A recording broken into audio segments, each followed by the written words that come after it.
Alors la première chose qu'il faut dire, évidemment, c'est que dans le dossier des enlèvements, je pense que grosso modo, vous connaissez tous plus ou moins ce dossier. Dites-moi ceux qui ne connaissent rien du tout. Aux mains, pour que je sache. Ah, alors nous allons être très très très brefs pour cela, et puis on va rentrer dans des questions plus pointues. Alors la première chose qu'il faut dire, c'est que autant on a des photos d'OVNI, on a des observations d'éco-radars, on a des éco-radars, on a des traces au sol pour les OVNI. Dans le dossier des enlèvements, il n'y a rien, il n'y a jamais eu de photos d'entités abductrices, il n'y a jamais eu de photos de sujets en train de se léviter et de rentrer dans l'OVNI. Tout repose sur les témoignages. Je vais être obligé d'aller très vite parce que c'est un dossier lourd et compliqué. Alors, grosso modo, il y a eu tout ce phénomène OVNI. Les ufologues ont remarqué qu'il y avait d'observations d'humanoïdes. On en est venu à se dire que peut-être les engins étaient pilotés par des extraterrestres. Les ufologues américains, qui tenaient de loin le haut du pavé de l'ufologie, ne voulaient pas qu'on laisse circuler ces informations parce qu'ils avaient un but très précis, puisqu'il y avait un phénomène OVNI. Ils voulaient que l'armée américaine et que le gouvernement prennent au sérieux ce phénomène. Ils ne voulaient surtout pas être taxés d'allumer. Ils se disaient, à grande époque de l'ufologie, c'est-à-dire tout début des années 50, même à la fin des années 40, si nous voulons être pris au sérieux, amenons le dossier le plus concret possible. Quitte à cacher des choses que nous savons, nous devons être reconnus par les autorités américaines. Vous avez vu que ça n'a pas très bien marché, cette manœuvre-là, mais au fil des enquêtes, non seulement on s'apercevait qu'il y avait des êtres, entre guillemets, qui se posaient sur Terre, et qui se livraient à différentes activités. Selon les cas, ils semblaient prélever des échantillons du sol, prélever des échantillons de la végétation, comme dans le célèbre cas français de Maurice Mas, avec ses plants de lavandin. Dans certains cas, ils étaient agressifs avec les témoins. On a quand même beaucoup de sujets qui ont été agressés. Et puis, par la suite, il semblait que des sujets dignes de foi, alors qu'ils vaquaient à des occupations tout à fait normales, c'est-à-dire conduire une voiture, se livrer à la pêche sur une petite barque, disparaissaient. Et quand ils reprenaient conscience d'eux-mêmes, un certain temps s'était écoulé, un temps dont ils n'avaient aucun souvenir. Je suis obligé d'aller très très vite, c'est ce qu'on appelait le missing time. Le cas le plus célèbre parce qu'il a été étudié très sérieusement, et on peut dire que c'est le cas fondateur des OVNI, c'est le cas de Betty et Barney Hill, en 1961, qui roulaient en voiture. Ils ont vu une lumière bizarre, encore une fois je compacte. Barney avait des jumelles dans sa voiture. Ils observent ce phénomène, arrêtent la voiture. Il semblerait que Barney sorte de la voiture pour s'approcher du phénomène qui s'est posé, se souviennent de rien, et ils se retrouvent dans leur voiture, quelques dizaines de miles plus loin. 2h30 du temps se sont écoulés, ils n'ont aucun souvenir, ils commencent à être perturbés par des cauchemars récurrents. Ils vont voir un psy, et là c'est une chance du dossier d'ufologie, c'est que le cas de Betty Barney Hill a été investigué sous hypnose par le docteur Simon, un psychiatre excessivement sérieux, qui évidemment ne s'intéressait pas aux ovnis, ce qui est très très bon quand on explore les cas pour un hypnotiseur, et qui, stupéfait, entend exactement le même récit sous hypnose de la bouche de Betty et de Barney, de l'homme et de la femme, qui en état conscient ne se souvenaient de rien. Il raconte qu'ils ont été emmenés à bord d'un vaisseau. Bon, alors je suis obligée d'aller très vite. Les cas se sont tellement multipliés qu'il y a eu aux États-Unis, on pensait qu'il y avait quand même, on pensait quelques centaines de cas, quelques milliers. Puis très vite, les ufologues ont été débordés par le nombre de témoignages, ils ne pouvaient même plus les enquêter, ils se contentaient de les archiver. Il y en avait trop qui arrivaient. Alors il y a eu un sondage qui a été fait, un sondage à l'échelon national, de toute la population américaine adulte, bien sûr, Hawaï et l'Alaska exceptés, et Et selon ce sondage, on s'aperçoit au stupeur que 2,7% de la population américaine présente tous les critères de l'enlèvement par les extraterrestres, entre guillemets. Là-dessus, il y a un congrès, c'est une date très importante qui se tient au MIT, sous l'instigation d'une haute sommité. Le professeur Pritchard, physicien spécialiste des hautes énergies, et du docteur John Mack, psychiatre fort réputé, séminaire tenu dans le plus grand secret, interdiction de diffuser l'information au public, etc., dont les attendus ont été envoyés à pratiquement toute la communauté des psys, des travailleurs sociaux, parce qu'il faut savoir que les gens qui vivent le phénomène des abductions, c'est l'autre façon d'appeler les enlèvements, présentent des troubles après qu'on a pu comparer aux troubles qu'ont subis les vétérans du Vietnam. C'est-à-dire des gens qui ont été confrontés à des situations de guerre, de prison, de meurtre, d'assassinat, de sang, guerre quoi vous stresser et d'avoir des symptômes qui vous poursuivent après. Alors, ces gens qui vivent ces aventures qui semblent complètement imaginaires et issues de récits du fantastique présentent exactement les mêmes troubles. Ils commencent à développer des phobies, ils ont peur. Dans d'autres cas, j'ai étudié très longuement ça, ils ont d'autres répercussions qui sont beaucoup plus bénéfiques et il semble que leur psychisme et leur orientation intellectuelle ou spirituelle ait été modifiée. Alors, donc je vous disais tout de suite que ce que vous allez voir, ce sont des illustrations faites par les témoins et dans de rares cas, des illustrations d'artistes. Ce n'est pas de la haute fantaisie, ça, je mets ça, c'est typiquement une illustration d'artiste. C'est quelqu'un, on a des tas de cas comme ça, qui était en train de rouler dans sa voiture, il ne se souvient de rien. Quelquefois, il se souvient qu'il est aspiré par un rayon lumineux et il se retrouve dans un environnement qu'il ne comprend pas. C'est très souvent une grande pièce circulaire, très bien éclairée. On ne voit pas d'où surgit la lumière. Et là, il y a des entités autour de lui et ces entités livrer sur lui à toutes sortes d'examens physiques et mentaux assez déplaisants. Et puis, sans ménagement, il va être relâché sur Terre. Bon, je crois que je fais le schéma suffisant pour que les gens qui ne connaissent pas le dossier suivent à peu près. Il est de plus en plus difficile de parler des enlèvements maintenant, hélas à cause de l'invention du net. Le net est un merveilleux instrument qui permet de partager gratuitement les connaissances, mais c'est un instrument qui permet également de divulguer toutes sortes de fausses connaissances. N'importe qui peut publier n'importe quoi, mais cru. Vous n'avez pas un détecteur de vérité livré avec votre serveur. Sur le web, c'est à vous de vous débrouiller. Et évidemment, mythomanes, charlatans se mêlent avec les chercheurs sérieux.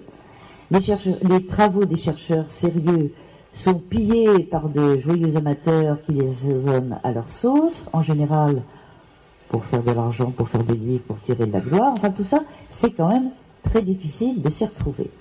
La chose importante, nous n'avons donc pas de photos.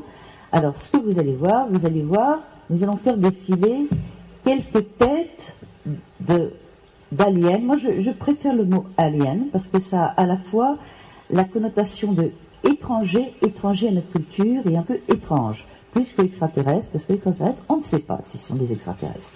Alors, nous allons défiler très vite des têtes, si ça veut bien marcher. Ah non, ça ne marchera pas vite. Bien. Alors là, c'est un cas très intéressant, c'est celui de Betty Andreasson.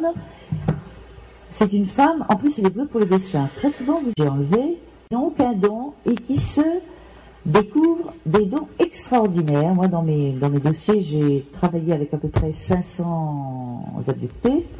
Et je dois reconnaître qu'il y a certains qui ont développé des dons de dessin, des dons de guérison, des dons de musique, des dons de langue. Il y a des gens qui n'ont développé aucun don. Mais j'ai personnellement plus tendance à faire confiance et à croire et à m'investir dans le cas des gens qui présentent une modification, tu continues, une modification après leur expérience. Alors vous voyez ces entités qui ressemblent toutes là, qui rentrent à travers les... Ça c'est assez archétypal également comme situation. Le sujet est dit et voit, en général il y a un phénomène lumineux. Le phénomène d'enlèvement commence d'abord par une sollicitation lumineuse qui vous fait rentrer dans un état modifié de conscience. Et quelquefois on voit des petits êtres tout à fait étranges et terrifiants. Tout classique, ce qu'on appelle les gris, des petits êtres qui font 1m20, la peau grise et ses grands yeux.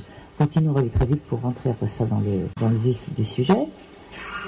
Alors là, voilà, situation classique de l'enlever. Et vous comprenez que c'est très difficile de raconter quand on a vécu ce genre de choses, parce que qui peut vous croire? Les premiers enlevés qui avaient le courage de parler de leur aventure, j'aime autant vous dire que quelqu'un qui vit ça ne veut pas que ça se sache. Ça, c'est un grand critère. En général, les vrais abductés ne cherchent pas la publicité. Je dis bien en général. Il y a toujours des exceptions. Quand vous allez raconter que vous étiez dans votre lit, que d'un seul coup vous vous êtes senti léviter, que vous êtes passé à travers les murs, ou selon les cas, à travers le toit, pour vous retrouver dans ce qui semblerait être l'intérieur d'un ovni, c'est difficilement crédible, et c'était très difficilement crédible, surtout il y a 25 ans quand j'ai commencé à travailler sur le dossier, et j'ai autant vous dire que sur le plan du marché du travail, quand on sait qu'un de ses employés raconte j'ai passé à travers les murs, continue, pour rentrer dans un ovni, la situation de l'emploi est un petit peu fragilisée. Il faut continuer largement, on va passer très vite. Voilà encore la même chose. Un autre sujet. Non, vous n'avez pas vu? Ah, je ne suis pas maîtresse des opérations. Il est gentil parce que vraiment, entre le projecteur qui est tombé en panne, etc., il est très méritoire. Bon, alors non seulement le sujet passe à travers les murs, mais il voit également les ravisseurs rentrer à travers les murs ou à travers le plafond. Il semblerait vraiment que ils écartent les molécules comme nous écartons les doubles rideaux. Tant pis, sinon on ne passe pas d'illustration et on continue, parce qu'il y a quand même des choses importantes. Je vais vous présenter les dossiers sur lesquels j'ai travaillé qui sont... Bon, alors voilà, classique entité décrite par le témoin. Ça, c'est pas un artiste, c'est fait par le sujet. Tu peux continuer, on va les passer très vite, Michel. Si tu y arrives, parce que chez moi, je passe très vite, mais c'est pas le même... Voilà, alors là, c'est toujours la même Betty Andreasson, c'est un cas qui est extraordinairement riche, et elle décrit précisément, elle les a vus avec beauté, avec des uniformes, pas tous, d'ailleurs certains, et elle décrit leurs yeux si particuliers. Tu continues, ça c'est vraiment pour juste rentrer, ce sont les acoustiques. Et là, c'est absolument extraordinaire, ce sont les petits aliens qu'elle a vus gambader, comme s'ils allaient faire du saute-mouton, avant de rentrer, toujours, à travers les murs chez elle, et il n'y a pas qu'elle qui les a vus, elle n'était pas seule, donc c'est pas une hallucination qui lui est propre, puisque en psychologie, le terme d'hallucination collective n'existe pas, puisque sa famille les a vus. Continue. Alors là, maintenant, ce sont le genre d'entités qu'on décrivait au début du phénomène. Je veux dire, le phénomène a beaucoup évolué. Au début, les entités qui apparaissaient étaient comme des cosmonautes avec un appareil, comme s'ils ne pouvaient pas supporter de respirer notre oxygène. Maintenant, on les voit, c'est fini. Ils n'ont plus besoin de scaphandres, ils n'ont plus besoin de réservoir d'oxygène. C'est comme s'ils vivaient très bien dans l'atmosphère de notre planète. Tu continues.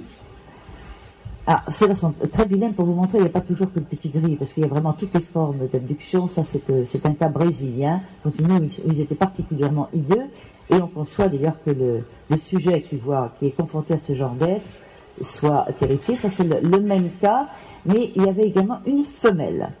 Il faut savoir qu'en général, sauf dans ces cas-là, il est très difficile de différencier les aliens mâles ou femelles, vu qu'ils n'ont pas d'organes génitaux, en général, sauf dans ce cas-là où ils sont plus humanoïdes. Continue.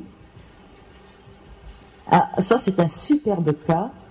Alors là, c'est autre chose, c'est ce qu'on appelle les nordiques. Vous voyez, c'est pas du tout des vilains petits gris, c'est les grands blonds, continue. Les grands blonds aux yeux bleus. Tout ça c'est fait d'après les descriptions de Travis Walton, qui a eu une chose très importante, parce que Travis Walton a été enlevé devant, c'est très rare, devant 5 témoins. Ça, c'est encore une autre forme de nordique. Continue, on va aller vite à cause du temps. n'enregistre plus rien, vous le voyez suffisamment.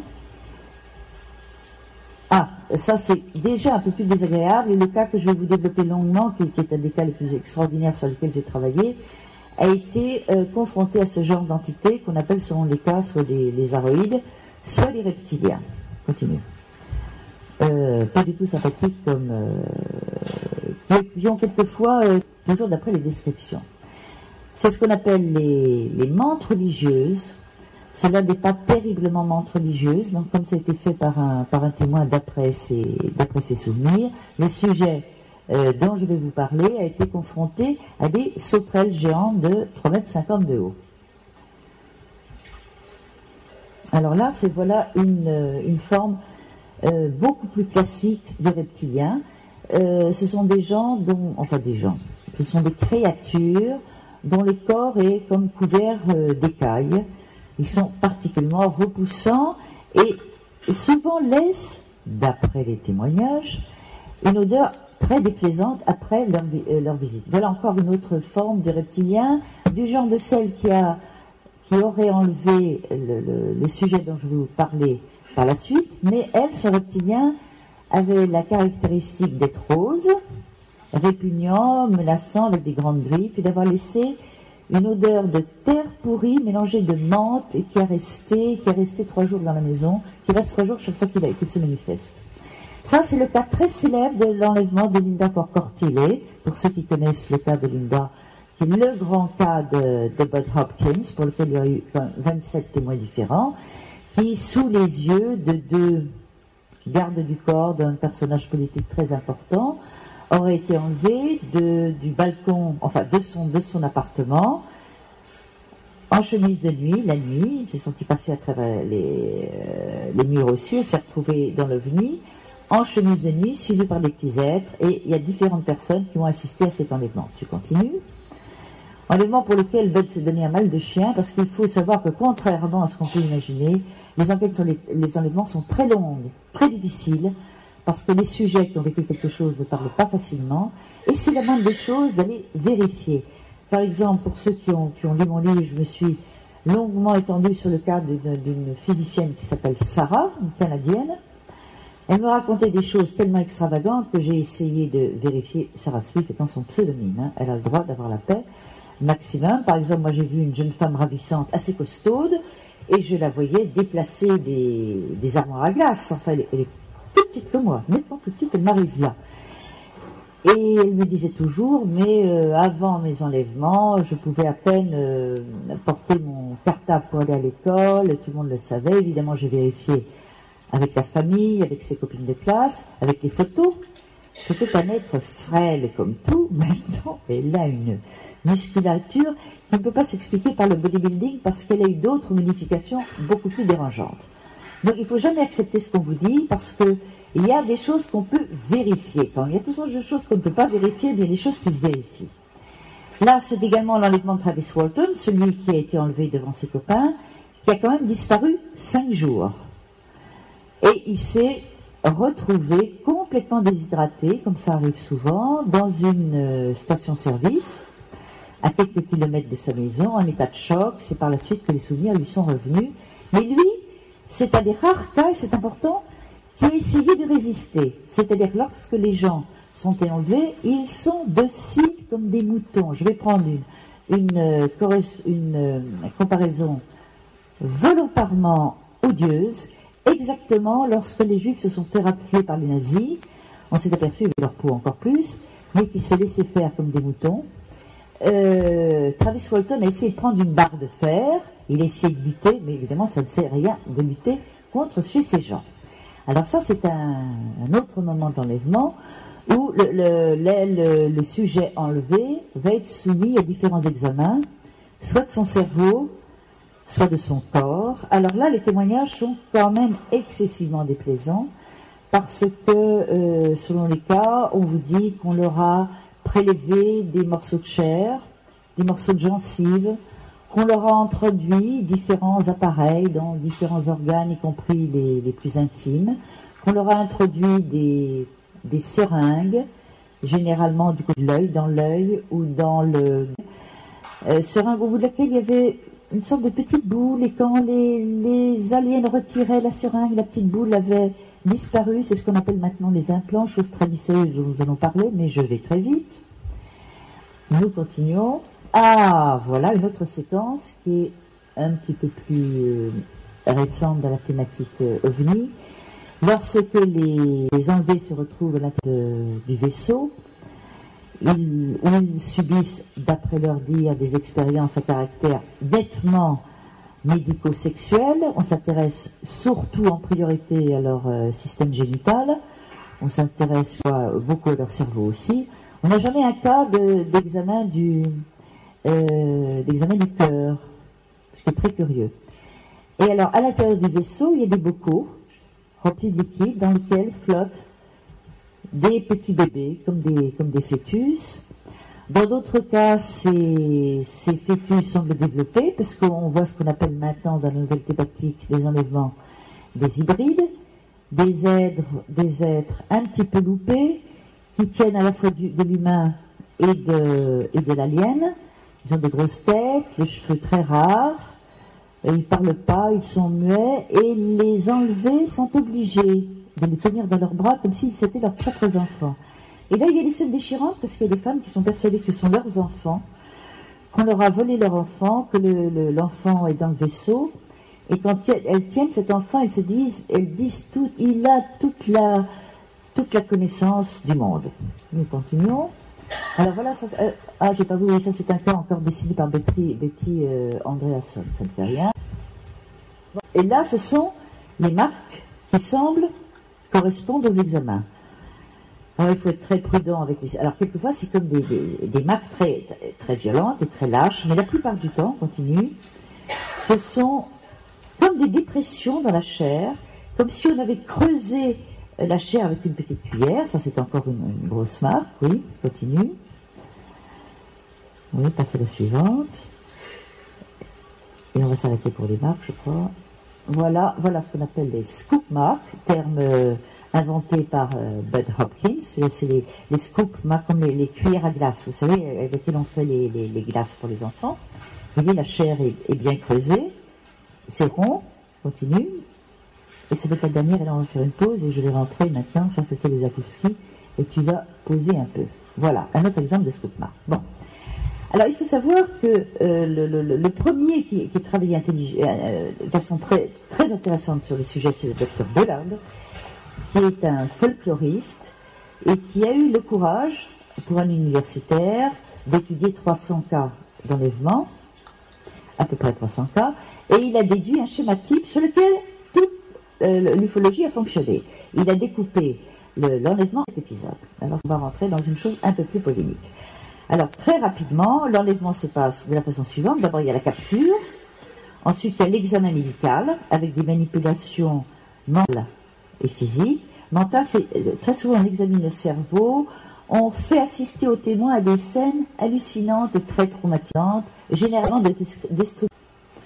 Et on leur met dans la tête qu'ils sont là pour aider les terriens à prendre conscience qu'on risque de tout faire sauver, etc.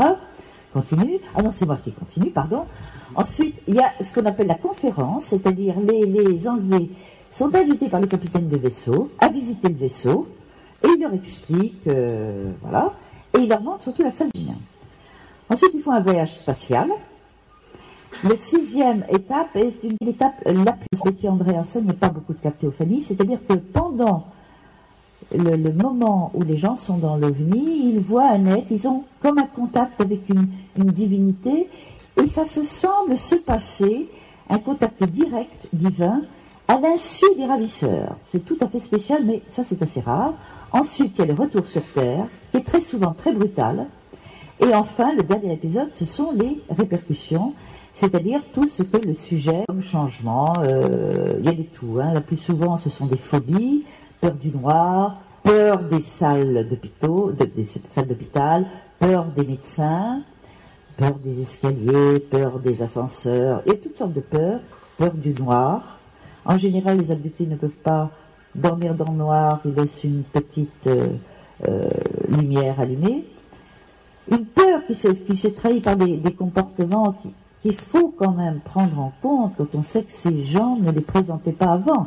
C'est-à-dire ils ont besoin de se fermer à clé chez eux. Ça ne sert à rien puisque les entités en principe passent à travers les murs. Ils déménagent en se disant que s'ils déménagent on ne les retrouvera pas. Et puis vient la légende que peut-être ces petits implants qu'on leur met servent à les retrouver, comme nous faisons avec les oiseaux migrateurs, on les implante pour pouvoir les retrouver. Bon. Alors, maintenant, quand on regarde, le dossier bouge terriblement, énormément. Vous n'avez plus du tout, et moi déjà lorsque j'ai publié mon livre, j'ai pris ce distance de ce schéma fondateur, vous n'avez plus du tout les mêmes choses. Vous avez bien sûr toujours la capture, il faut bien se retrouver un moment dans l'engin. Mais avant, les enlèvements se faisaient en général à l'extérieur. Maintenant, de plus en plus, on parle de bedroom visitors. Les gens sont enlevés dans leur chambre. Quelquefois même, ils ne vous parlent même plus d'OVNI. Au début, ils disent tous, il y avait une lumière, on a vu, etc. Bon, ils ne parlent plus d'OVNI. Par contre, l'examen médical existe toujours. Il n'y a plus de conférences. Ils sont soumis à des expériences de manipulation mentale. Et alors là, les visions catastrophiques de la Terre continuent à être données. Ce qui fait que la plupart du temps, les abductés ont une grande prise de conscience écologique. On martyrise la planète Terre. Bien. La visite des machines n'existe plus.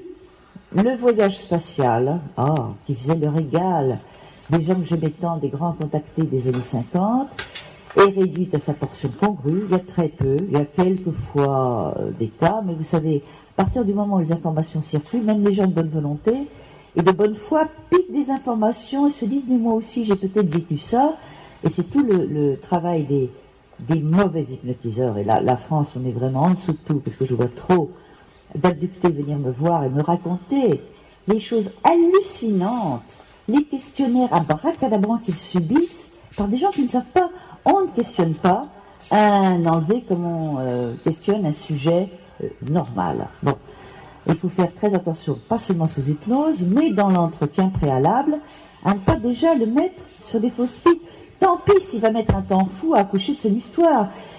Tant pis s'il va la déguiser, parce que Bob Hopkins a, encore une fois je lui rends hommage, a introduit cette notion très intéressante et qu'on voit très souvent de screen memories, il vous en a parlé, des souvenirs écrans.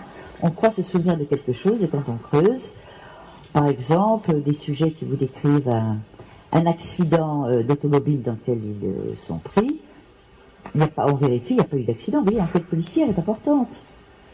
J'ai été témoin d'un accident automobile, et après ça, je me suis retrouvée dans une ambulance. Où est-ce que vous avez été témoin? Au carrefour de telle et telle route. Ce jour-là, pas d'accident. Vous voyez, il y a quand même, il ne faut pas brancher son magnétophone, il faut essayer de décoder ce qu'on vous dit. Et après ça, on a découvert que c'était un enlèvement. Il y a des gens qui voient, par exemple, le sujet dont je vais vous parler tout à l'heure, régulièrement, malheureusement c'est un cas très pollué parce qu'il lit beaucoup de choses, voit régulièrement une chouette des neiges se poser sur sa fenêtre, où il voit une série d'oiseaux se poser sur le rebord de sa fenêtre et qui frappent. Et c'est pour ça que délibérément, je vous ai projeté cette illustration où on voit une femme dans son lit, et vous vous rappelez, il y avait 3 petits êtres gris derrière la fenêtre.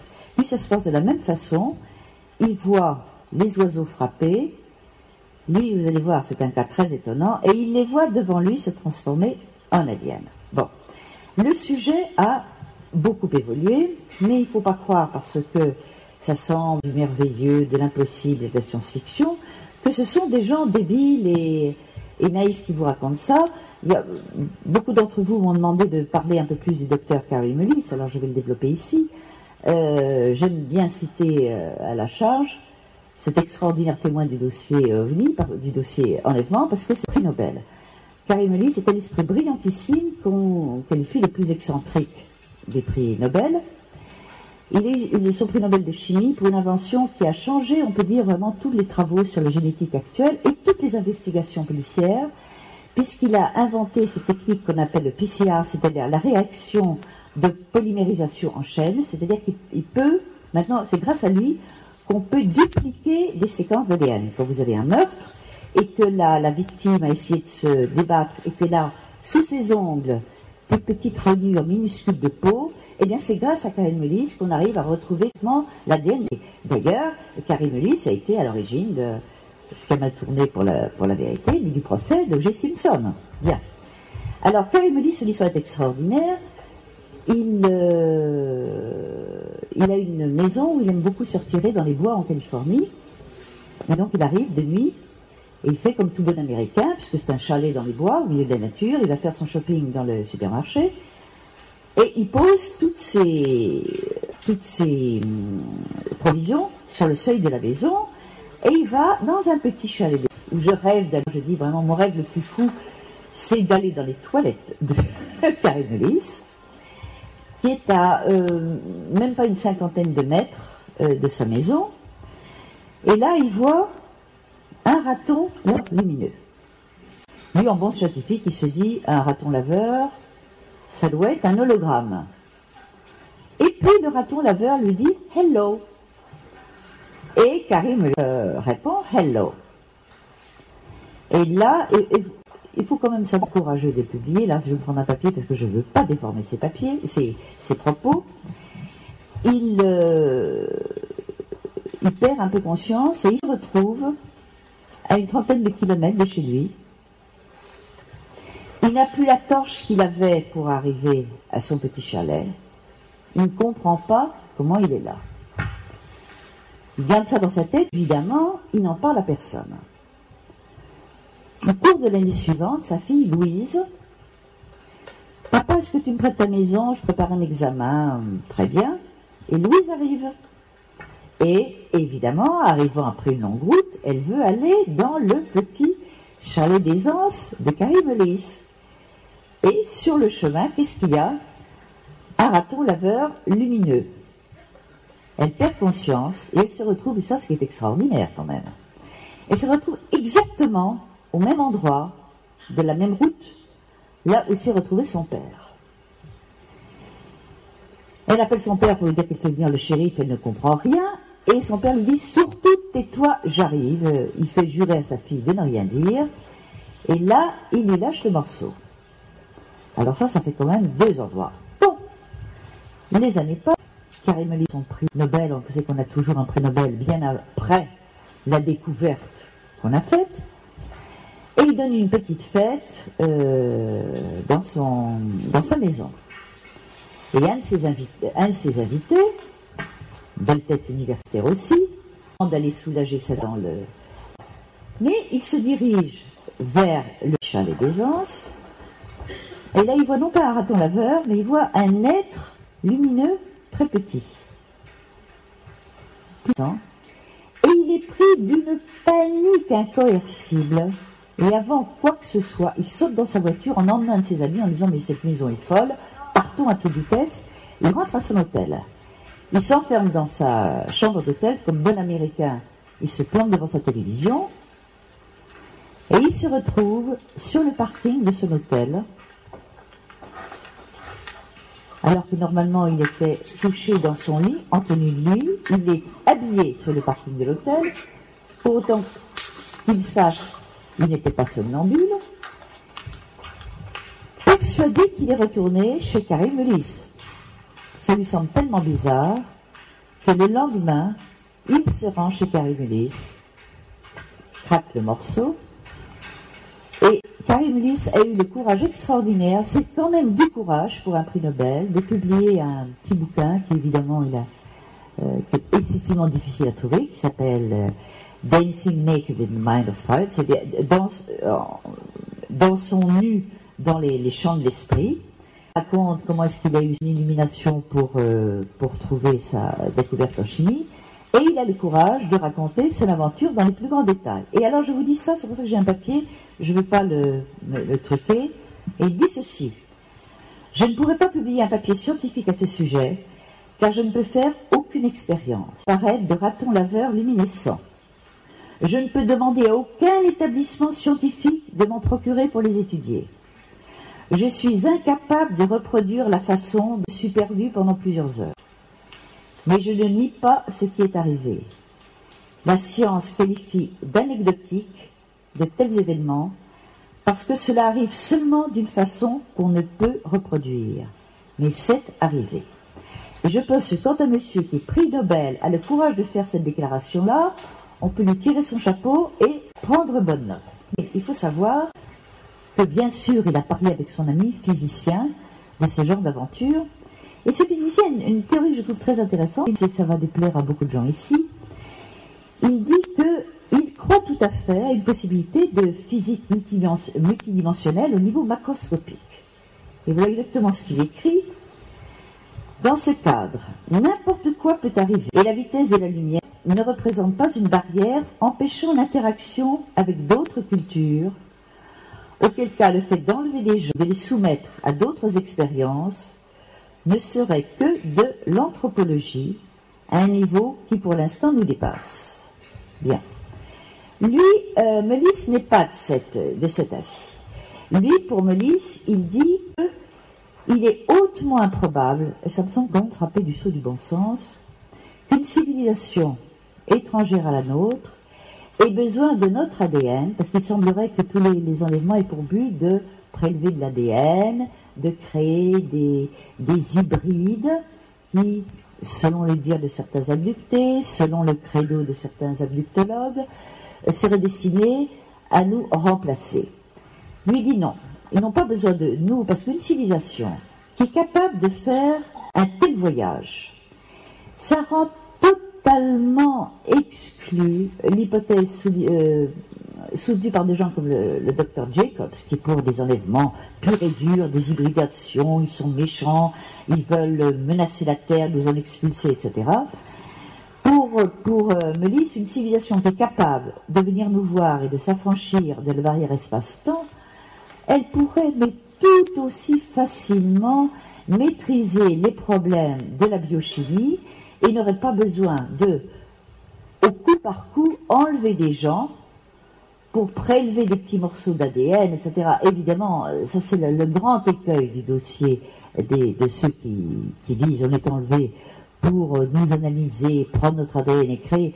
Vous pensez bien, même nous à notre époque, avec ce que fait la science, on sait que si vous me prélevez un petit morceau de joue, de cheveux, etc., on fabrique mon ADN. Bon, alors maintenant, nous allons arriver à, parce que j'ai aucune idée de l'heure, je voudrais quand même vous parler de... Ouh là là, alors tant pis, on va aller très vite, je ne vous parlerai pas d'autre chose. Bon, alors tout le monde, la photo suivante, malheureusement mes diapos sont suivis, ont disparu, c'est le cas de Jason Andrews.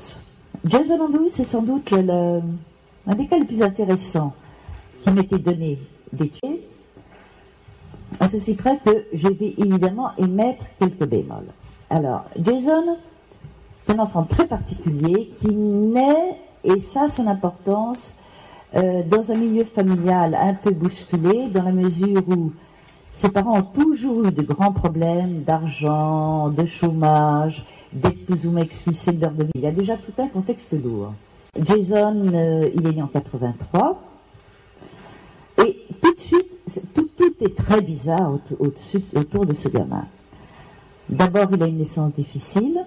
Alors, dans ce dossier, il y a ce qu'il raconte, lui et ses parents, ce que j'ai pu vérifier, et ce qui maintenant surgit et qui n'est pas tout à fait conforme avec la version initiale et ce que j'ai pu vérifier, mais enfin, c'est dans la nature des choses qu'elles embellissent avec les années, contrairement aux femmes.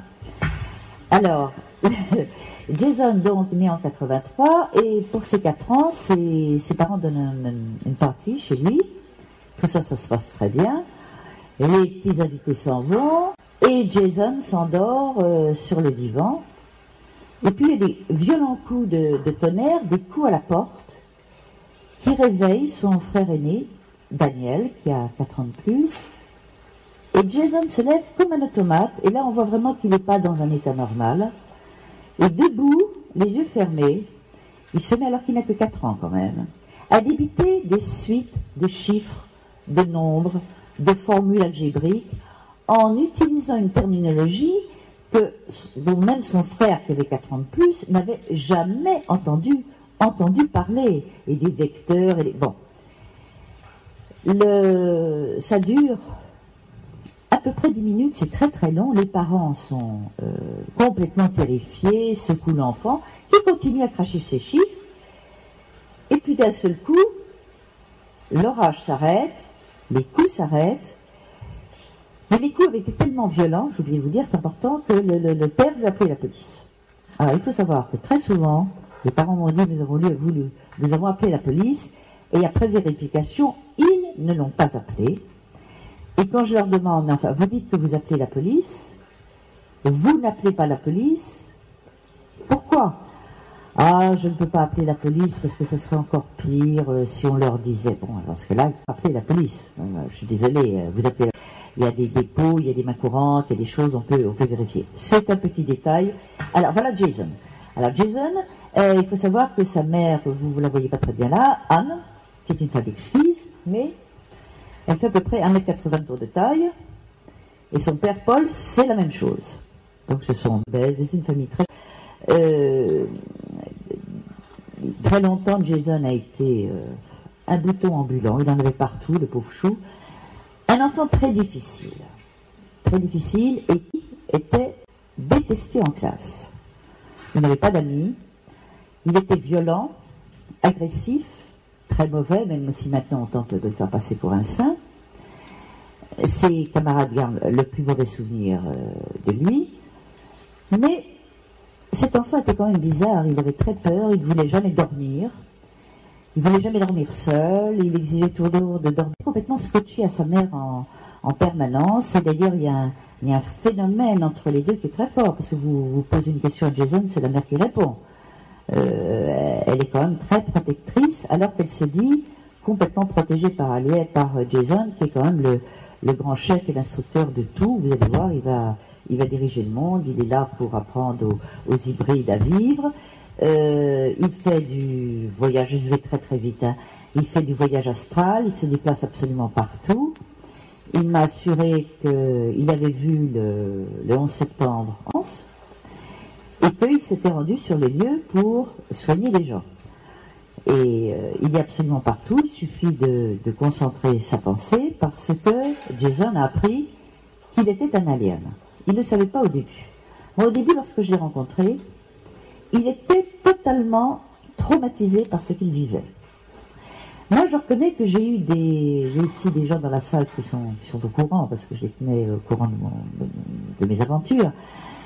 J'ai été les voir très souvent, j'ai habité dans leur maison, où se passaient des phénomènes déplaisants, parce que j'ai fait une petite liste, voilà, j'aurais dû commencer par ça, des phénomènes qu'on retrouve dans le cas de Jason. Je vous les mets en vrac, vous allez faire une salade de fruits, et voilà le cas de Jason. Vous trouvez des sauterelles géantes, des compagnons imaginaires, des walk-in, des voyages dans l'astral, des cicatrices, des implants, fœtus manquants, rêves télépathiques, mutilation animale, fourmis géantes, poltergeist. Alors là, à n'en savoir que faire, ça je peux témoigner.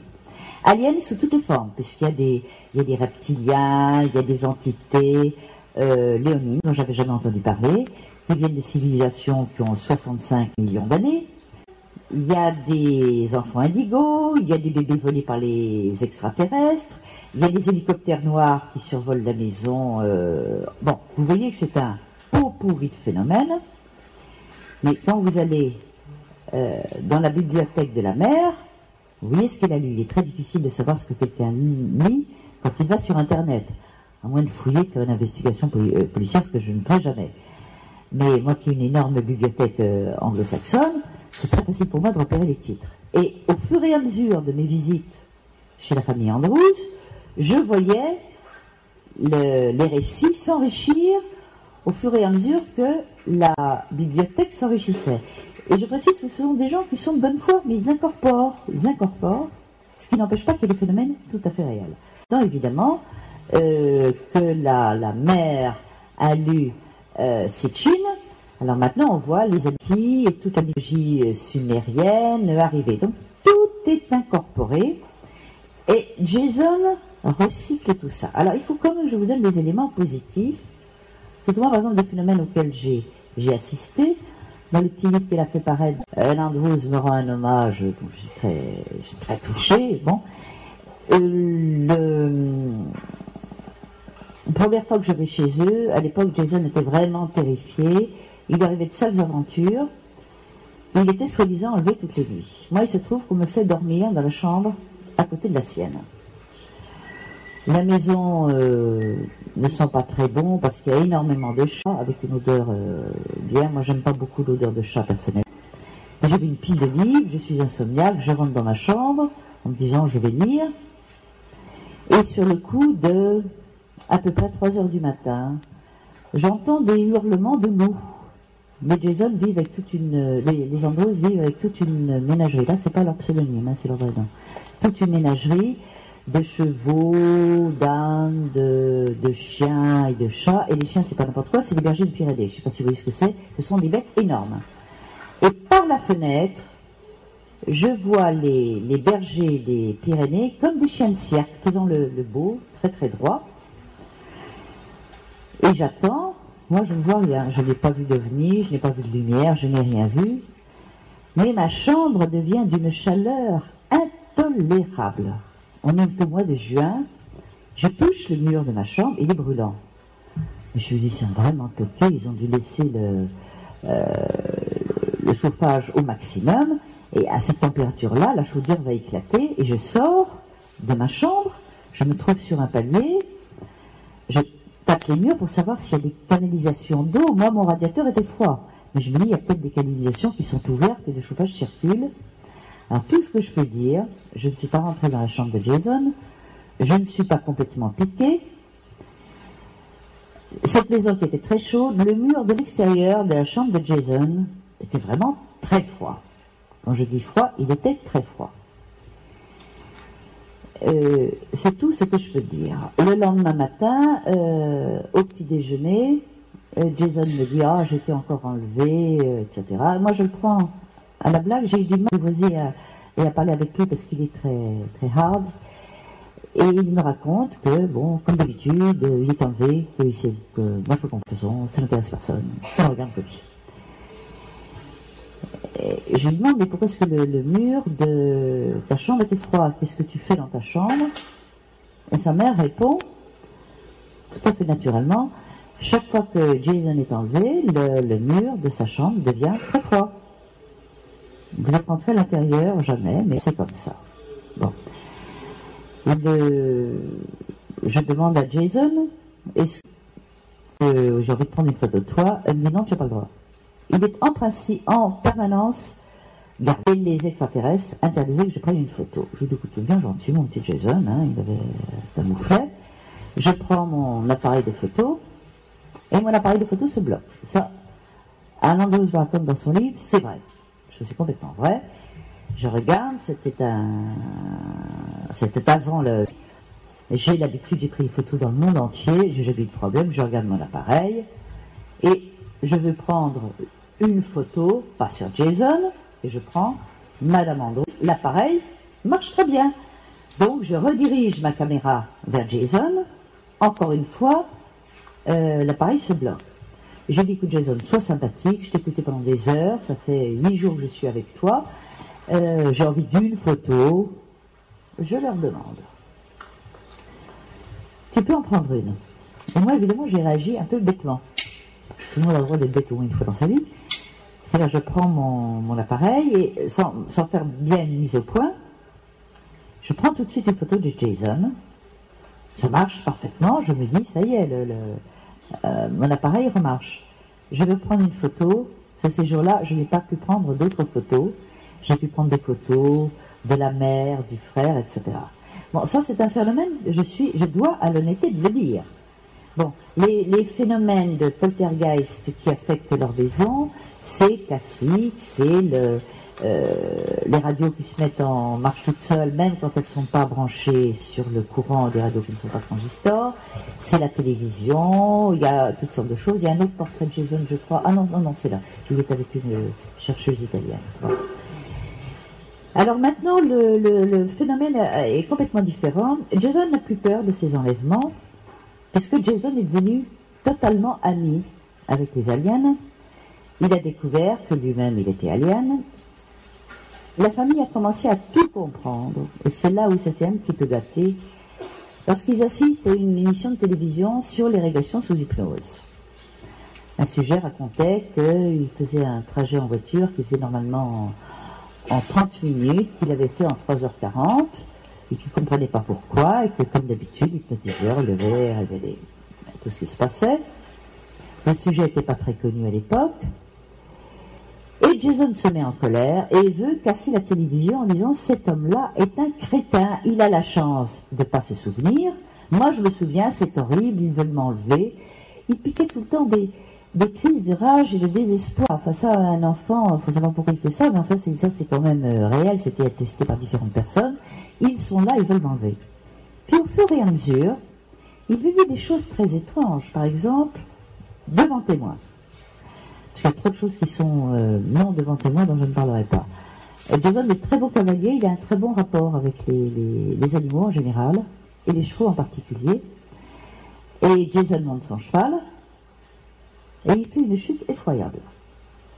Devant ses parents, qui courent, etc. C'est qu'une chute de cheval, ça peut quand même grave.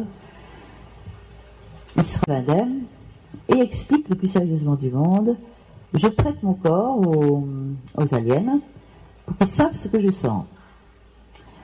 Alors, je permets tout. Ils avaient envie de faire une balade à cheval pour savoir comment je ressentais le vent dans mes oreilles, la chaleur ils m'ont accru la chaleur du cheval sous mes cuisses, etc. Et puis ils ont voulu savoir ce qui se faisait quand ce que je ressentais quand je tombais. Et donc, ils m'ont fait tomber, mais là, quand même, c'est de la bêtise, c'était de leur faute. Je n'ai pris aucune douleur. C'est eux qui ont pris leur douleur. Après tout, c'est eux qui voulaient que je tombe. Ça, c'était encore le premier stade. Ensuite, Jason a découvert que lorsqu'il est né, en réalité, il était mort. Il est mort-né. Malheureusement, il n'y a pas de témoignages pour dire que le bébé était mort-né. L'enfant a fait une naissance difficile, mais enfin, il aurait quand même crié à la naissance. Donc, en général, les enfants mort-nés ne crient pas, et il s'est très bien développé. Bon, alors, il serait mort-né, et Ludet, en tant qu'alien, il avait repéré Anne, et il avait décidé qu'il voulait que ce soit sa mère. Donc, il s'est immédiatement incorporé dans le corps de l'enfant. Seulement lui, à la différence des autres walk-in, il ne se souvient pas de ses vies, ses incarnations précédentes. C'est pour ça qu'au début, il avait tellement peur des enlèvements. Après ça, ils se sont aperçus que les aliens le gardaient et que il ne pourrait jamais rien lui arriver, même lorsque les reptiliens venaient enlever sa mère. Alors, Anne, au début, elle n'avait rien du tout. Elle a quand même une lignée familiale intéressante, dans la mesure où elle a un grand-père qui parlait aux chevaux, dans la mesure où dans sa famille on voyait des fantômes, donc pour eux c'était très normal. Et au début, dit-elle, lorsque les aliens se manifestaient, elle pensait que c'était des fantômes, elle les voyait ou elle ne voyait pas, mais elle croyait que ce que Jason prenait pour des extraterrestres c'était en réalité les fantômes. Il y a un cimetière qui n'est pas très loin de chez eux. C'était les ombres des soldats, des femmes, des soldats qui étaient un cimetière militaire, qui étaient enterrés là. Et puis par la suite, écoutez, tant pis, c'est trop long, vous dans rendez-vous dans mon prochain bouquin, c'est navrant parce que j'aimerais quand même que vous posiez quelques questions. Je voudrais simplement vous dire, parce que le dossier est très compliqué, c'est très difficile d'en parler vite. Quand on parle rapidement des choses, on les trahit. Et la plupart des détails que je n'ai fait que suggérer méritent d'être vus en profondeur, dans la mesure où il y a 1001 encore phénomènes très bizarres associés à Jason que je n'ai pas évoqués ici, dont celui de phénomène d'écriture extraterrestre. C'est parce que c'est vrai. Les Andrews voulaient aller en Australie, ils n'ont pas d'argent. J'ai une très bonne amie qui habite l'Australie. Et je lui ai demandé si elle pouvait recevoir la famille. C'est pas un cadeau, parce que recevoir deux êtres comme ça, et deux adolescents particulièrement difficiles, turbulents, très mal élevés, c'est pas évident. Mon amie est une femme délicieuse, elle a le cœur sur la main, elle me dit, mais bien sûr, surtout si ça vient de ta part. Et Jason, toujours, près sur le lit, me dit, oh, je vais voir si la maison me plaît. Donc, je vais aller voyager en corps astral pour voir si la maison me plaît. Et Jason revient, la maison superbe, ta copine superbe, on va... Bon, Or, la chose qui est très bizarre, cette jeune femme, dont je peux dire le nom, c'est également son vrai nom, Isabelle de Beaumont, qui est absolument pas allumée, qui est très médium, qui a des expériences qui m'intéressent. Au niveau de la parapsychologie, elle a vraiment des perceptions très ouvertes. Je suis en rapport très constant avec elle, on s'échange des mails sans arrêt, parce qu'avec l'Australie, ça va quand même mieux que le téléphone. Elle m'a dit un jour, c'est tout à fait bizarre, figure-toi que j'ai vu, pendant que je faisais ma méditation, j'ai vu un adolescent boutonneux, à la limite de la petite vérole, mais avec un regard bleu intense, un bleu extraordinaire. Mais je me demande si c'est pas celui que tu m'envoies. Or, je lui avais parlé des yeux bleus extraordinaires, je ne lui ai pas parlé du teint de Jason, parce qu'à l'époque de la puberté, les garçons pouvaient être couverts de boutons, et ça part après, puis bon, c'était anecdotique, il est bien fichu. C'est quand même bizarre, mais il faut savoir que lorsqu'ils sont arrivés à l'aéroport, cette famille qui n'avait jamais mis les pieds en Australie, je ne l'avais jamais montré de photos d'Isabelle. Jason a tout de suite été voir Isabelle en lui disant « c'est toi que j'ai visité ». Ça quand même, il faut quand même mettre ça au dossier, vous comprenez, ça c'est la moindre des honnêtetés. J'arrête parce que je pourrais parler 1000 ans, alors tant pis, puisqu'il y a peu de temps, est-ce qu'il y a des gens qui ont des questions à poser? Quand même, je voudrais dire, c'est quand même important, que dès le début, au moment où on a étudié les enlèvements, je ne parle pas des querelles avec les gens qui vous disent c'est entièrement du folklore, ça s'explique uniquement par l'intervention, la connaissance de la science-fiction. À l'intérieur de ceux qui prenaient le dossier au sérieux, sans savoir à quoi ça correspondait, il y a tout de suite eu deux écoles très différentes. L'une dite réaliste, c'est ce que j'appelle l'école pure et dure, qui prennent au pied de la lettre les examens tels que les décrivent les abductés, qui les décrivent en souvenir spontané ou qui les décrivent sous hypnose, parce qu'il faut quand même ne pas négliger que 30% des témoignages sont faits sans faire appel à la régression hypnotique. Alors l'école dite réaliste disent les aliens sont là, se livrent à des manipulations génétiques, et on pousse plus loin, le scénario le plus épouvantable, c'est celui du Dr Jacobs, mais ça c'est quand même une hypothèse. Ils créent des hybrides, il va y avoir une première génération d'hybrides, qui vont être ratés. Donc ils ne peuvent pas se montrer sur Terre parce qu'on va les repérer, parce qu'ils sont encore mal fichus, ils ont encore trop de caractère alien. Alors ils vont mélanger les hybrides avec encore d'autres humains, donc la race va se rapprocher de la race humaine, jusqu'au moment où ils seront partout et où pourront enfin nous évincer. Et puis il y a l'école que je qualifierais d'optimiste, qui se qualifiait eux-mêmes de positive, c'est l'école de John Mack, qui dit non, les aliens ne sont pas du tout là pour nous détruire, ils sont là pour nous faire évoluer spirituellement. Voilà, très schématiquement, et en conclusion, je voudrais citer une phrase d'un des beaucoup que j'ai eu la chance de connaître, qui était Michel, qui disait « La réponse est la mort de l'intelligence. Une fois que vous avez des réponses, vous n'avez plus besoin de travailler, vous n'avez plus besoin de chercher. » Et je crois que nous sommes sur Terre, entre autres, pour utiliser notre esprit et pour chercher à comprendre. Et moi, je suis ravie qu'on n'ait pas encore, personnellement, de solution au phénomène OVNI, ni de solution au phénomène des enlevés. Ça va nous permettre de bosser. C'est quand même pour ça qu'on nous a donné un cerveau. Maintenant, vos questions, s'il y en a.